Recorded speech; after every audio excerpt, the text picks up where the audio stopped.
In today's video, I'm going to show you how to set up A/B tests for HubSpot sequences.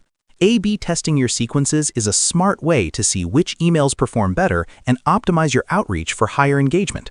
Start by logging into your HubSpot account and heading over to the Sales section. From there, find the Sequences option and click on it. This is where you manage all your automated email sequences. Once you're in, click Create Sequence.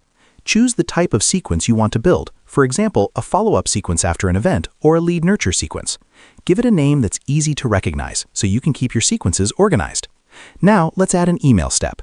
After adding an email, look for the option to add A/B test. This will let you create two variations of the same email, version A and version B. You can select an existing template or write a new email for each version.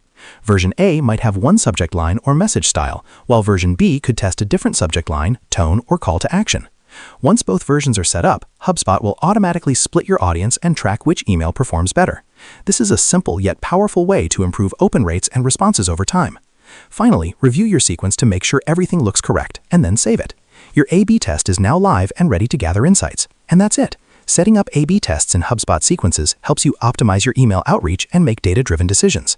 Share this video and subscribe for more helpful HubSpot tutorials.